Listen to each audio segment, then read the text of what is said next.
Bonjour à toutes et à tous et bienvenue dans un nouvel épisode du podcast Learn to French.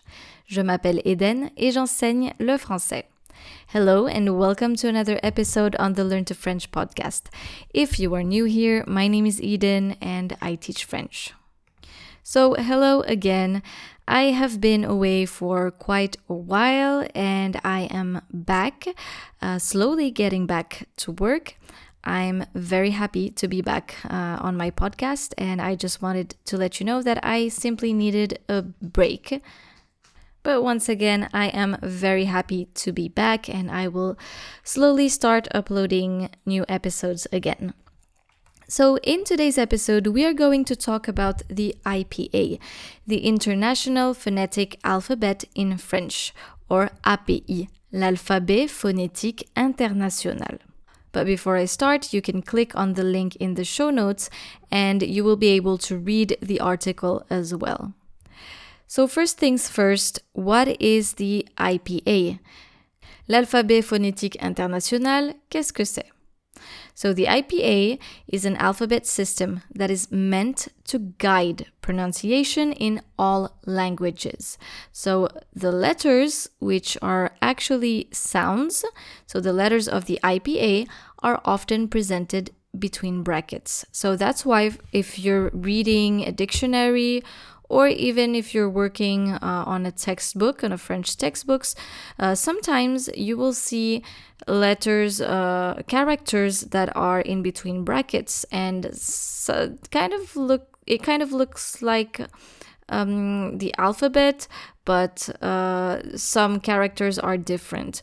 And you'll be able to see them in the article that I am linking in the show notes.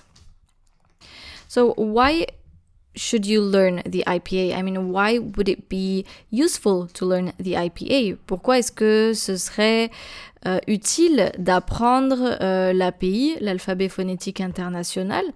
When you are learning a language, this is incredibly helpful as the IPA will give you the right pronunciation of a word. You can find words written in IPA characters in dictionaries, once again, for example. So in the article that is linked to this episode, you will be able to see the full International Phonetic Alphabet in French, the characters that are used in French. Now, I am specifying that these characters are for French because the IPA is an international phonetic alphabet. So this means that you will be able to pronounce a word or a character according to this chart, should I say, the chart. So in French, you have specific characters for the French sounds, for the sounds that exist in the French language. But you also have sounds that are specific to the English language or the German language, and so on. Some sounds, for example, that are specific to French, we have les voyelles nasales, nasal vowels, en, un, on, un. You also have the sound je, so that's just an example. There's no secret. To master the French IPA, you will need to practice and practice. So you will try to practice writing words in IPA. That way you will be able to remember how to pronounce them. Knowing how to pronounce these sounds and how to read the IPA in French is a wonderful thing to master French pronunciation, and you will not regret doing so. So if you take a look at the chart that is in the article, you'll see, for example, or you might discover that there are different A's in French. For example, you have the A and A. A like pat and A like pat. Of course, nowadays the A and A are not really different. We kind of pronounce them the same way. However, the O and the A are still important. So you have the open O, so which is O, and the close O, which is O. You will be able to see that as well.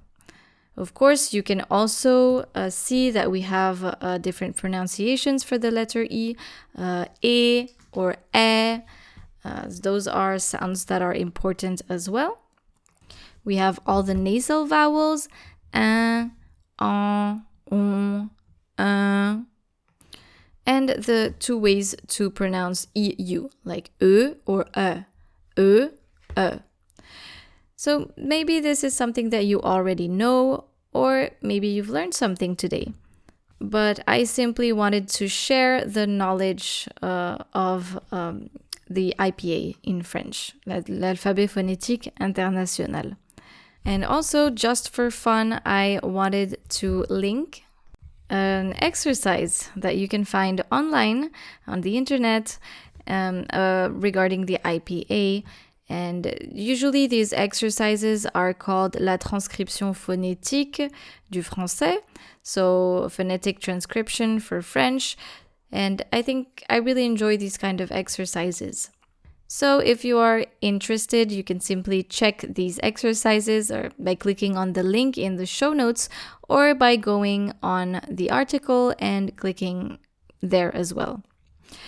I hope that you enjoyed this short episode. Merci beaucoup d'être resté avec moi aujourd'hui et je vous dis à très bientôt pour un nouvel épisode sur Learn to French. Au revoir!